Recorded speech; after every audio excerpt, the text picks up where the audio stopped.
Mm. We are losing a little bit of what makes wrestling great, which is being able to go like, right, lads, go out there, you've 6 minutes. The simple fact of is you're going over, and it's gonna feed into this. Yeah. And then the actual professionals take over. Mm. The actual professional wrestlers who know what they're doing, who know how to get over, who know how to actually do the thing, they go do the thing. And then they're finished doing the thing and they go fucking home. Yeah. Whereas now, there's so many fucking layers to it, and it's like literally too many cooks. Mm. Like when you have one person on the top of the card, and who's on top of the card at the moment in terms of WWE? Cena, yeah, Cena was, now it's Cody. It's Cody now, You yeah. know, um, is it Rollins, really? I mean, Rollins is pretty strongly booked at the minute as well. Yeah, but Like, yeah. you just see where Seth Rollins has never been numbers and never been money for me. He is Mm. not my guy, and I'm spoiled, and you're spoiled. We were raised in the Attitude Era, Yeah. so when you hear glass shatter and the crowd goes fucking banana, Mm. where it is not piped in noise, it is real, genuine, actual, fervent fandom Yeah. in the exact sense. And there's a little bit of that after being recaptured, especially with the international tours. Be Yeah. fascinating to see what Ireland is going to be like. It'll be like France really changed things, or Yeah. Backlash really changed things and I'd say made it. I'd throw Puerto Rico in there as well as a Yeah, proof of concept as well. and look, you can roll it back to the UK scene and NXT UK, where it was Yeah. just like, oh wait, wrestling can be fun, and we can have fun at the graps. Mm. And that's the thing. It's not the graps. It's not Yeah. the local indie show. It's not what it actually is, which is a bunch of people in the state fair. That's what it Yeah. is. That's what it's always gonna fucking be. Doesn't matter how you dress it up or how many fucking drone shots you put on it. Hmm. It's still a bunch of carny fucks at the state fair. Yeah. And the further they get away from that, and the further they forget that, it's like you're losing it. Yeah, There's but it's that kind of thing. I think like every kind of sport and every kind of entertainment kind of thing like evolves to a certain degree, and evolves and it mutates and it changes and all these different fucking adjectives you want to throw in here, but. And I get your point in terms of like you're missing something kind of you're missing the kind of volatility, the spontaneity of it all, where like you can just put two fully trained professionals in a ring, give them time and let them wow the crowd. And I would agree with you in a sense that like it's WWE have always had this problem of you have to stay in your lane. You can't overshadow what happens next because you've had this shit happen before, especially WrestleMania, where the fizz goes out of the show because the better match was on earlier. You know what I mean? And definitely Triple H is 100% fucking traumatized by this in particular because he's always fallen victim to this. Like he was overshadowed by Rock Hogan at Mania 18. Mania 25 famously with Shawn Michaels and The Undertaker just saying fuck it, let's just have the best match of our lives just to spite Triple H and Randy Orton, you know. And I can tell you for a fact, I don't know how many times I've had to skip past Triple H Roman Reigns or Triple H Seth Rollins. They don't need to be 20-minute classics, you know, the kind of way. And and so it's kind of no surprise then that Triple H enjoys the longer format. Whereas I totally 100% agree with you. I I'm not a fan of a 20-minute epic each way. You know, I think it works for certain matches and certain moments where I can reasonably believe that the characters Cody Rhodes and John Cena, and in their pure baby faces form, would wrestle 25 minutes to try and find who the better man is because they are the pure it's the Super Saiyan forms of those two characters. I can believe that. Do I want to see that for every match? Not particularly. You know, it's important to know what gears and speeds you want for all your matches and for how your show rolls as well. Triple H can do two things really well. He can book a wrestler week to week very consistently, Yes, agreed. and present them really well. You look at the likes of Baron Corbin, Shinsuke Nakamura. Yeah, I of think NXT presentation's of good like across the board. Yeah. he can get you, he can get the wrestler there, Yeah. and then there's a point where he just doesn't let go. Yeah. He doesn't let them do their thing, and you can see where he can get someone introduced into the mid card really Mm. well. Yeah. And but what gets you to the main event is the fans and the wrestler. The booker's not getting you to the main event. You can't, Hmm. as much as they have tried for years, you cannot force the main event. Cena Yeah. has been paramount in this. The crowd keeps you there, and they're Hmm. not allowing the crowd get the people, elevating them to the next stage, Yeah. and they're running people's goodwill away. Triple H can book consistency, and he is amazing at booking tag teams. Yeah. I adore his tag team stuff. Tag team stuff So actually had never crossed my mind, but that's actually a very good he point. is Yeah. he is a tag team booker.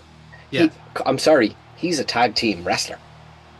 Well, that's very true, actually. Yeah. He His is legacy. Yeah. Yeah. Yeah. he has Yeah. always been a faction guy. Mm.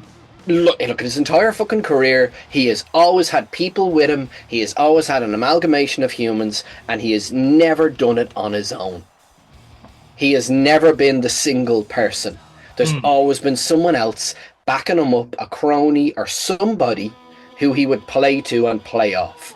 And that shows American Alpha, the Revival, DIY, holy Undisputed Era. fucking Yeah. Undisputed Era, yeah, all it did, like that fucking run of You'd tag also team. argue that the Judgment Day very much now is a Triple Yeah, H project because it yeah, had such a horrendous start. Like the Judgment Day in yeah, its current form is a complete coin flip to the Edge and the fucking weird gimp mask days. You yeah. know, like that's so different to what it was back then. You know, um, It's just something yeah, that I genuinely believe there should be different bookers for different divisions.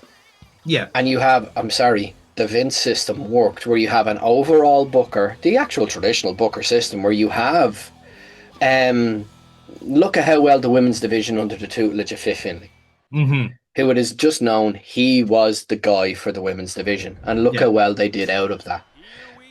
You don't have that. mm, You don't have, like, different divisions and different styles of wrestling work really well. The talent is there. yeah, The producing isn't there and the booking isn't there. To have someone who is a tag team specialist to be booking tag teams, and then the tag team division gets super fucking hot, yeah, and the tag team division can spill out where it needs to spill out, and you can deal with that transition. But if you have a great undercard, mm, an undercard sets the fucking tone. The undercard builds your fucking stars. The undercard and the midcard are the heart of the fucking show, yeah, and they are just forgotten about. mm, They just don't exist anymore. You yeah, can see where people make careers out of the midcard, and all of the funny sketches and all of the funny backstage stuff and things that we really endear ourselves to happen in the lower and mid card. And if someone gets over, they mm, get to try and progress to the main event. But the main event is barely looked at or conceived anymore. So there's no direct path to the main event. It's so fucking convoluted yeah. in I think that. it's also because like like I don't know if there's a correlation with it in all sports as well in all professions. It's the fact that like I think wrestling has always been inherently short term in a sense where like Yeah, like okay, there's a few absolute exceptions to the rule. Like in the 60s, 70s, it was the Bruno Sammartino was eternal. The kind of way he had that decade all to himself, and then you had other people in between. I'm not going to name them all. I'd yeah, be but they're okay, not but they're not based on telly oh no, absolutely or not. Netflix as well. That's what I was about to You say. know? Is that in the 80s, 90s, 2000s is the short-termism of wrestling showing up in a sense where you had WCW needed like there was a rapid urgency to have something new every week to compete with each other because there were people's livelihoods on the line. That isn't bullshit. Like they were genuinely Yeah, fighting for their careers in a yeah, sense, and and the problem is with WWE don't have that anymore. They have the corporate safety of knowing that no matter what happened, whatever fucking product they put out, no matter if Raw is the worst fucking show on TV, it's guaranteed contract, it's guaranteed money, it's guaranteed sponsorships. They don't. There is no onus on it to be good anymore. It just has to be enough to get you to the next week and the week after and the Yeah, week after. You that's know. Vince did that. Yeah. The fucking ruthless aggression era proved Yeah. that. Into 100%. the Yeah. PG era, it was don't piss off the sponsors. Essentially, That was and that, it. and in fairness, that's a good policy to have. Really, I think that inherently that's a safe place. That's a safe thing principle to do, and ultimately, there's very little you can do. Like these guys are good at what they do. All these wrestlers, they're there by merit. They're not like kind of like bluffers in the sense of like you can believe that the Sandman would drop an F-bomb by accident on live TV. Kind of way because he's not from the same cloth that you've got everyone else from. You know. Likewise, you got people that go into business for themselves, like the late Hulk Hogan, and it'd be the same thing. We're like, it's a bit of a risk. He's a bit of a, these lads are not fucking idiots. They're not going to bite the hand that feeds in that respect. Now, how do you help that along the way in terms of like stuff like you mentioned that the kind of the path of the main event is so convoluted. It reminded me there of the fact that like how much I'm now starting to enjoy the Bloodline feud now that it's no longer the main event Yeah. because as the main event, I found it really fucking tedious and really boring and really like, are we doing this another fucking month of this? Another, is he gonna do this? He's gonna do this has been going on for 4 months. Pull the fucking trigger. Do something. Stop leaving me like stop blue balling your audience in a sense. Whereas now every month, every few weeks, there's another chapter. It's like, oh, Fatu and Solo are doing this shit now, and this new guy is showing up, and this person's back, and this all this sort of stuff. Now, obviously, it's all gearing up for a big blow off at Survivor Series. Cool. Now Survivor Series has a reason to be. I'm happy with that because that has always been the ginger stepchild in that respect. It has never been able to actually actually pin down a reason to be in a sense. It's always had to go through a different mold or shape, but now it can be its Well, own it's be that's factional. how that's the war. See, it's what are you selling? Yeah. What is WWE selling? Not us, Mm. sponsors. What are they selling sponsors? Are they selling them a captured audience? Are they selling a what? I'd love to know the meetings they're having with these people who put their names on the ring. Yeah. What exactly are they trying to buy into? Mm. Because I don't know what they're buying into, and that's blatantly obvious in the product. Oh yeah. You can just see they seem to just be able to sell them on the fact that we have stars here. We Yeah. are the only place that has legitimate stars now. Actors aren't what actors used to be, but Mm. our wrestlers, our 3 to 4 wrestlers, these guys are what everyone is clamoring for. Look at the Mm. social media numbers. Look at all of this. And you can see it in the Slim Jim of it all. Yeah. That LA Knight went and did a Slim Jim run a la fucking Macho Man, and then fucking Jey Uso popped up in it as well. And they Mm. did that ad with the same level of intensity that they would anything else. It doesn't Yeah. matter because they know what they're fucking doing. They're salesmen and saleswomen. They know what they're selling. But what they're selling now is so fucking strange and parasocial now Yeah. that there's more work being done on YouTube Mm. and on Instagram than there is in the actual arena, which is what I think is watering it down. I will counterpoint you on that in that respect, in that it's hard to, in order if you're, it seems it's like they're trying, it's like a neo kayfabe. I think I heard the term neo kayfabe recently. I think it was about funny enough about American politics, Hmm. but neo kayfabe is in that respect of where like you want to propose your own hyper reality. You want to say like, okay, it's a post truth society we live in. Doesn't matter who's right or wrong, ultimately who's in power ends up writing the history books. So it ultimately doesn't matter if it happened or not. They're the ones that do that decide which happens.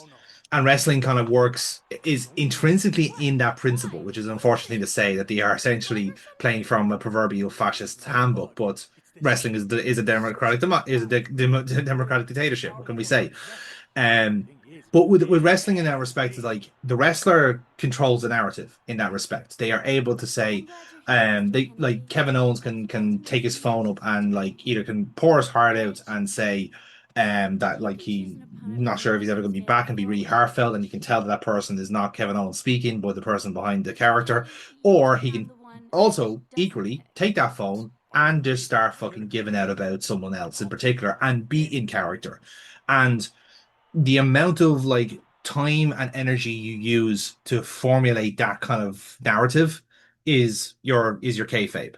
And Not even, well, like, not even, I'm not even talking about in terms of kayfabe. That is that I enjoy. I'm yeah, talking about in terms of accessibility. You used to be okay. only able to see wrestlers through the telly, Mm, and you only had access through the wrestlers working with that same level of diligence and care and kayfabery through the yeah, telly.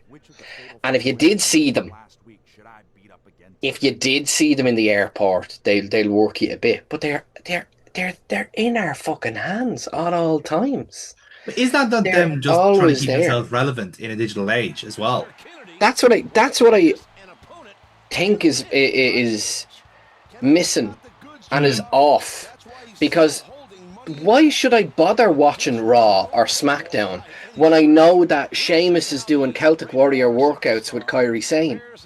Like, there's just this absolute blanket carpet bombing yeah, of these wrestlers, and you can just see where they're everywhere. yeah. They are fucking, and they're on my fucking timeline because I like wrestling. You're Mm, not getting seen by anyone else.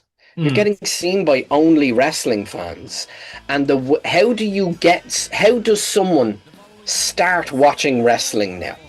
mm. There's no, sure, look, the flipping of the channels. That's just not happening anymore. You either are a wrestling fan by design, or your friend brings you into it, or a Yeah. family member. Um, and you saw a lot. I see a lot of people who've picked up wrestling now because of Netflix, because Mm. the accessibility of it, and they don't have the decades of fucking But watching I that think we the answer have. to your question there is the fact that it's on somewhere in our respect is that that blanket coverage is that like how many people are gonna be wrestling fans because of they just see something called Rhea Ripley and they want to see more of that thing. And that's the kind of like it's that sort of like trying to catch that kind of like the what I would call the kind of the Warner Brothers eyes that oh god, and there we go, there's something there, and it's not It's just been, by the way, it's just something else, it's but some it's sort of viral everything. moment that happens, you You know. can see it's the oddest fucking thing that I've seen. You may notice it yourself. What drives media now is reactors. Oh yeah, I hate it. Re- I know we can't talk because we're reactors. reacting, but like there's a difference in what we do and then fucking so like But Ghostface there's no one. It would be comments. the equivalent of someone watching this, Yeah, reacting to it, and then people going to watch the actual main bread and butter of this. yeah. But you see it a lot with musicians, and that's what WWE have tapped into. Mm, Whereas you see someone saying, showing my girlfriend Rhea Ripley, yeah. and then you're like, oh, where do I see more of her? That it's literally that. It's the Instagram of it. It's the where do I see more of this? And it's the Rhea Ripley-ification of wrestling. Mm. Well, Um, it's the reactive. I would call it the reactification of but wrestling. But like, again, I but see that she as a smart business from that she's perspective. but Yeah, that but that brings in a certain type of people who aren't yeah, watching it for what the product actually is. yeah. They're watching it for the awooga of it.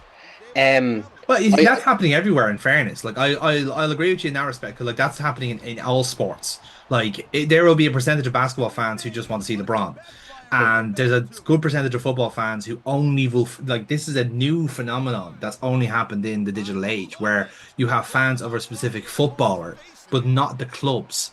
Like yeah. a fan of a footballer is a completely new invention. It never happened beyond anything else because football in particular is a working class sport. It's always been it's a byproduct of industrialization of all these big cities popping up around the northeast of England and down south and going like, well, we need something to organize the workers, we need something to organize the people. Let's organize a football club You or can let's organize a rugby club, and we do it that way. Those are your two flavors of working class heroes. But it was, but again, it's that kind of weirdly kind of socialist origin of it, where like, okay, it's actually not about this one individual person. You're wearing the colors of the town. This is your place. This is your home. Blah blah blah. Mm. It'd be like if suddenly fucking in GAA suddenly we just have fans of Henry Shefflin. Yeah. He wouldn't know what to fucking do with that. Like, he's not going down to fucking cost cutters to get a fucking pint of milk, and suddenly there's a whole lot of people snapping pictures of him. He wouldn't, like, fucking big head on them. Like, what would that There's like, there's something in, I mean, it could be well be in it, the Irishness in it, that when you, when you when you see wrestlers and you talk to wrestlers, especially on the local scene, you're like, how are you? Do you know what? Yeah, right. Because we're so small. We're such a small country. But And I even think that's even like, as even yeah, like even when we got a nice little run of really big people coming over, yeah, but even to myself, I have no idea how I came off, but I saw Mick Foley. I adore Mick Foley. I did a yeah. meet and greet with Mick Foley. I paid to go and take a picture, and literally I just went, how are you, Mick? And he just went, hello, picture, is it? I went, absolutely, that's great. Hope you have a lovely night. It's great seeing you. He's like, thanks very much. Where other people were doing the, oh my Gushing, god, yeah. oh my god, and he much preferred that. Yeah. But that's also It like was far better. But I think he's also like his is like I think wrestlers always work on reciprocation in a sense. Like if they see Yes. someone like as a raw bundle of fucking like organs in that respect, they kind of bounce off that more because that you're making their fucking life essentially. As is Mick Foley's one. Yeah, exactly. Yeah, He can it's he the can game. quite frankly do no wrong. Yeah, He's and there's for a while I thought, jeez, he was a bit of a fucking dick when I met him, and I went, I was as fucking cold and as wet fished to that man yeah, and he literally, as is his trade, gave as good as he got, brother. yeah. I went, how are you? He went, hello. That was it. That And was that, lovely. and that's just Perfectly. it. Like, yeah, I think I think a part of that has to do with the fact that we're such a small country, and like, if we don't know someone in wrestling, we'll know of someone who is in wrestling, or we'll know someone who's on the county panel, or we'll know someone who's training with Leinster or some other shit like that.